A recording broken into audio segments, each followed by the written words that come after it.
Medical schools do not need you to be perfect. They need to understand your journey.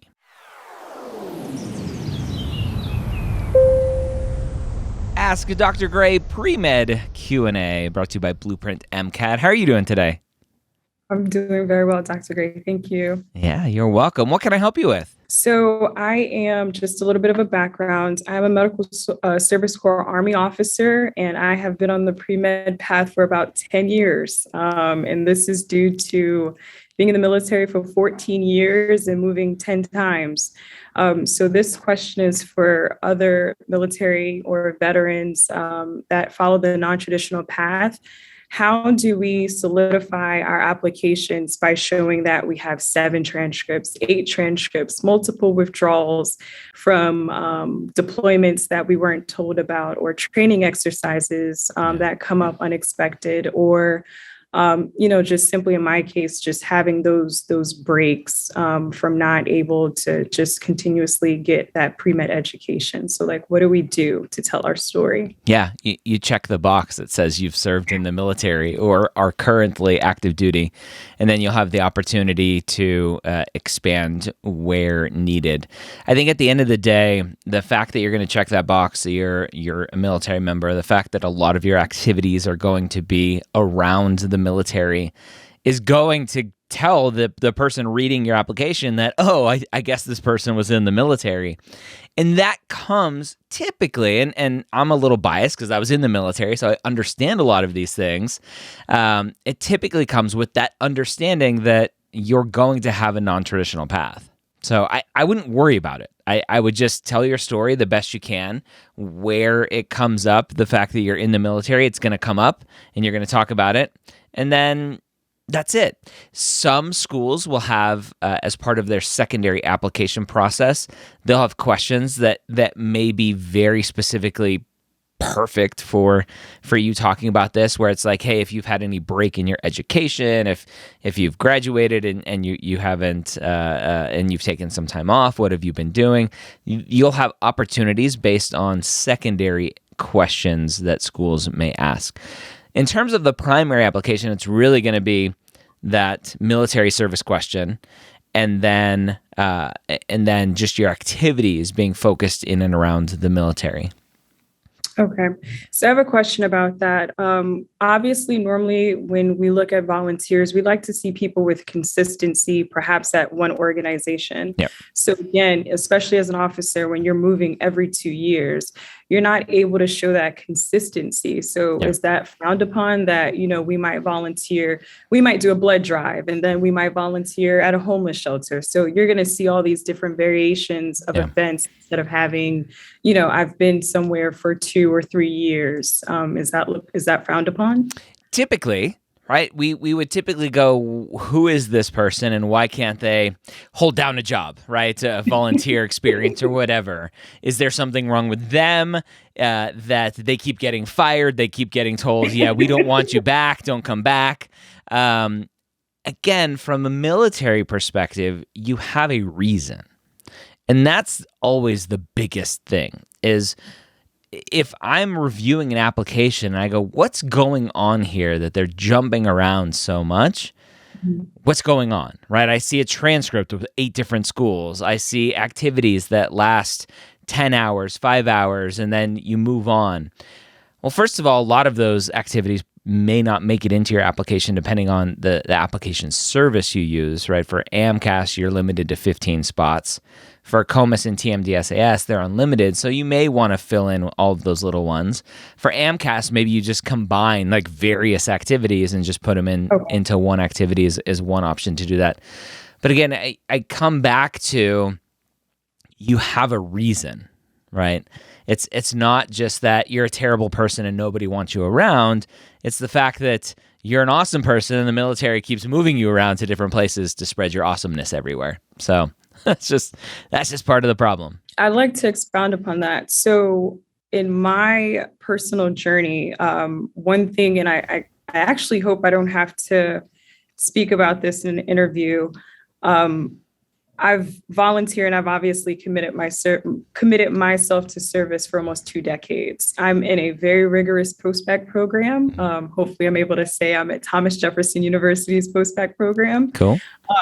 Very rigorous program. So I decided that I needed to prove myself with, having a stellar GPA and making sure that I get the MCAT, that I need to get into the schools that I'm looking to apply to. So my volunteerism hasn't been that much because I decided to take these 2 years to dedicate myself to that, as we spoke about consistency within my transcript. So hopefully, again, someone doesn't see like, oh, you volunteered all these years and then it looks like you took about a year and a half off.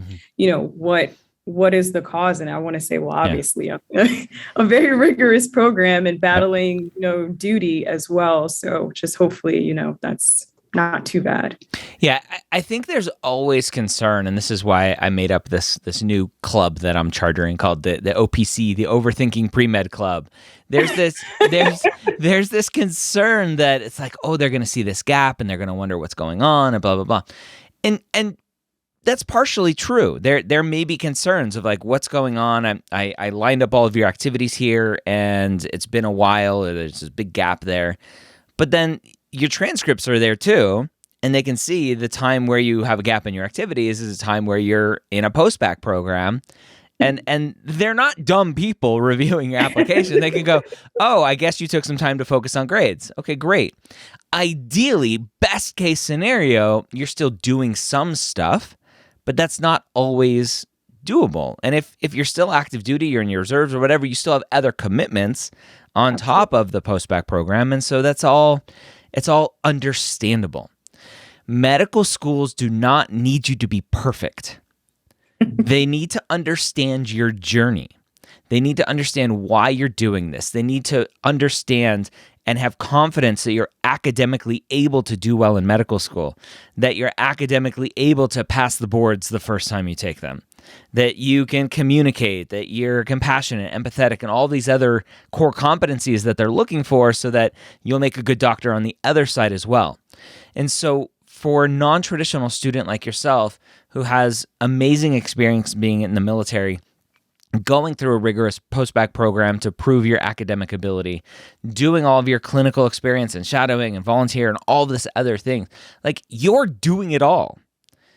You're putting a level of expectation on yourself that medical schools aren't going to have. You're trying to live up to this standard that you think is needed, this standard that Student Doctor Network and Reddit may say that you need to have.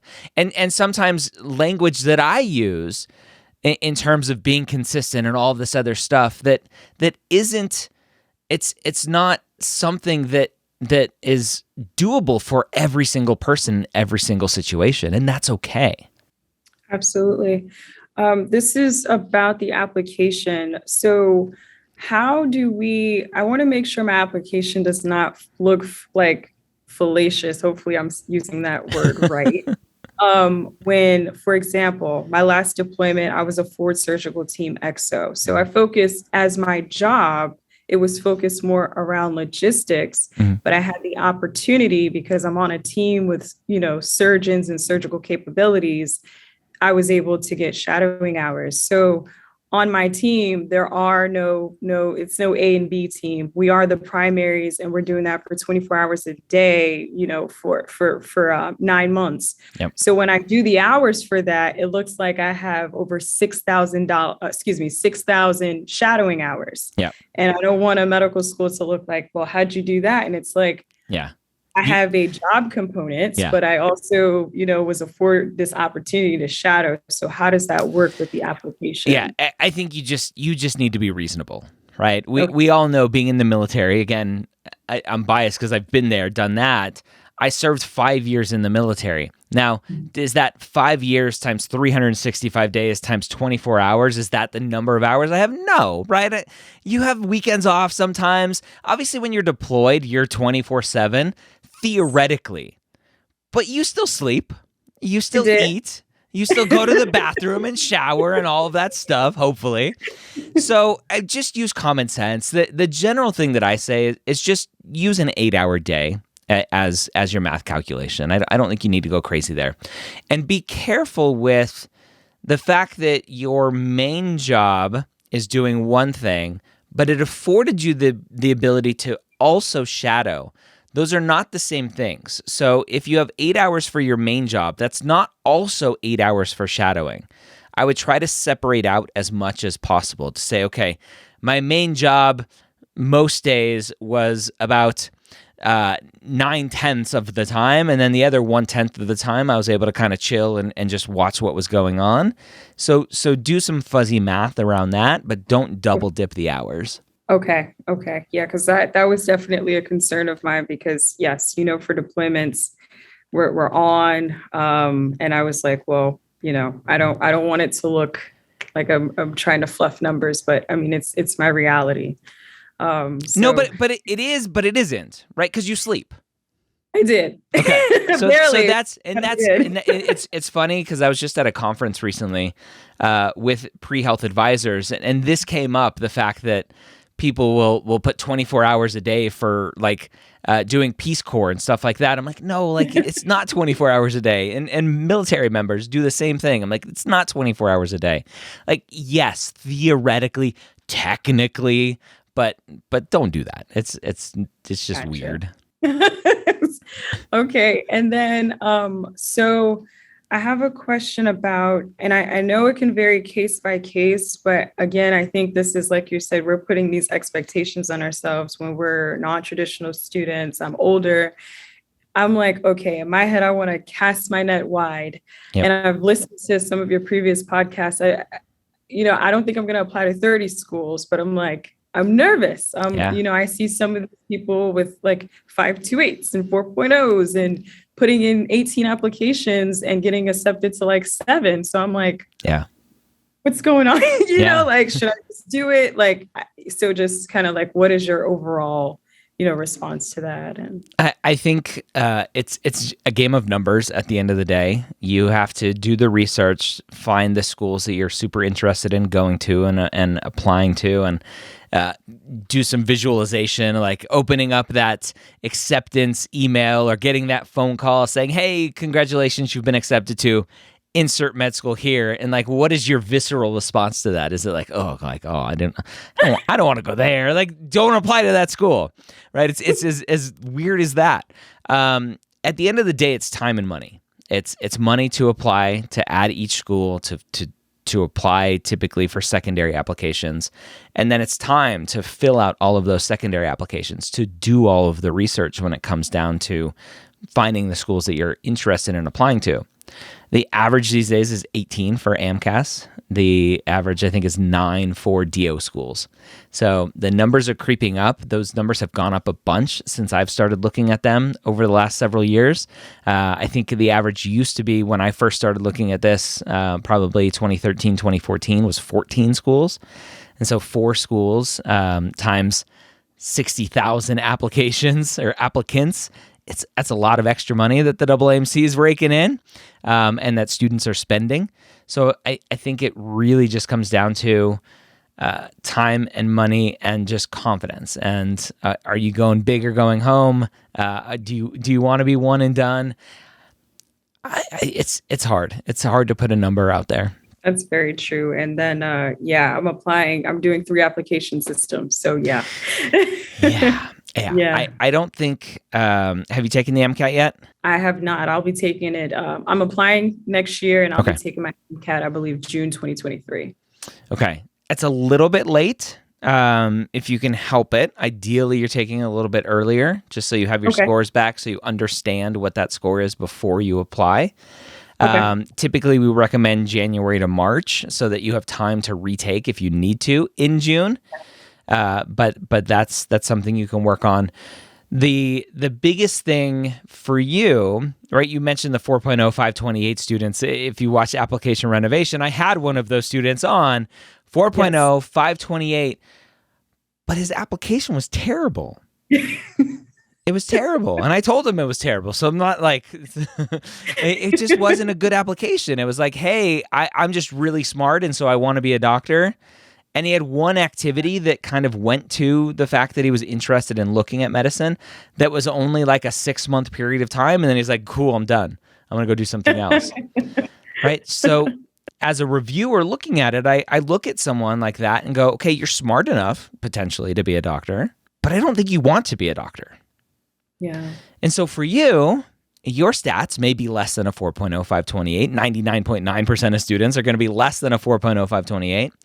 But the rest of your story shows that you really want this, that you've been working hard for it, that you've been putting yourself around patients, you've been putting yourself around doctors, you've been exploring the healthcare field, and that the story that you're going to put forth through your application, through your primaries and secondaries, is going to show that you're a good human being who wants to be a doctor, and that's what you've been up to.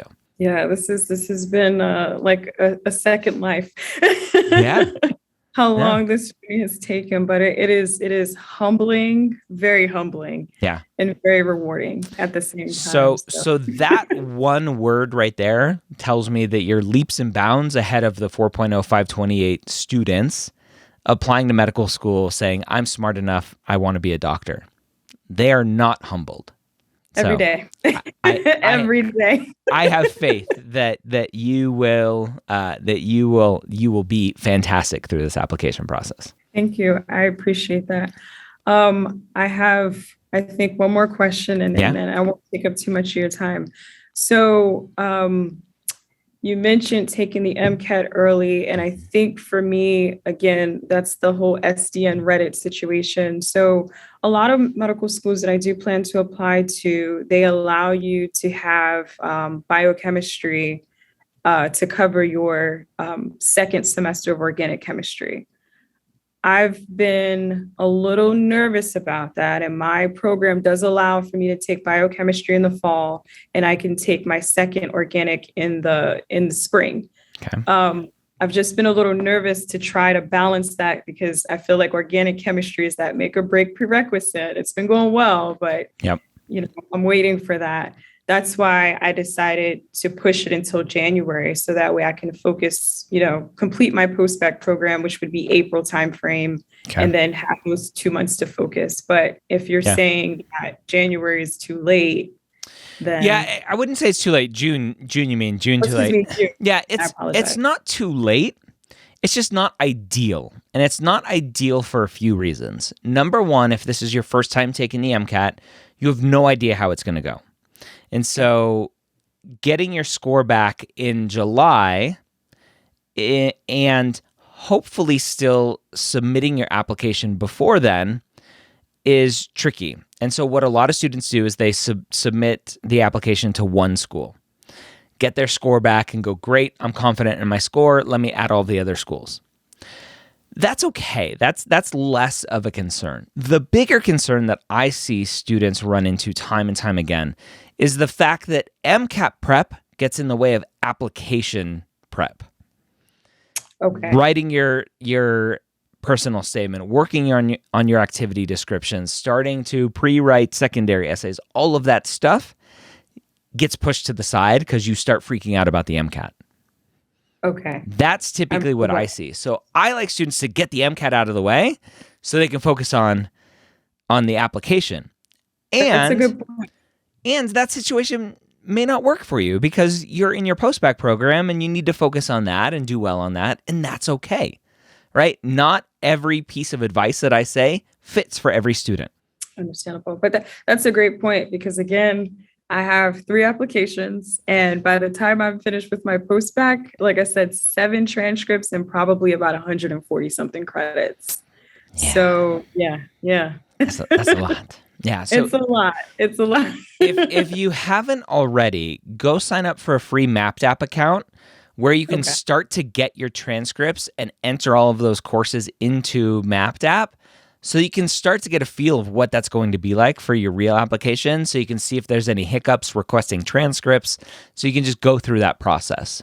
Okay. I will absolutely do that. I totally will.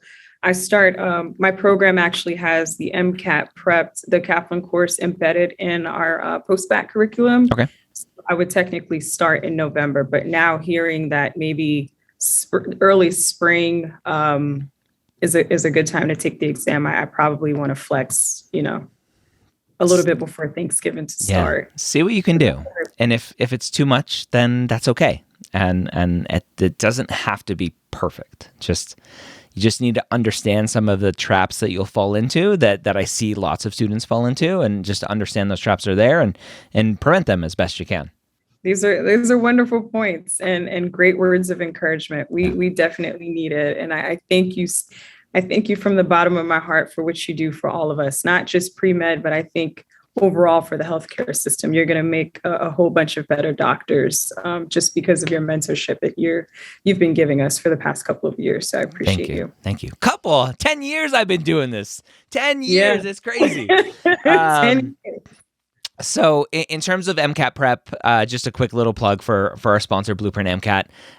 It sounds like Kaplan course embedded in the program, which is great. A lot of post-bac programs, SMPs, do some sort of Mcat Prep into the program, which is awesome.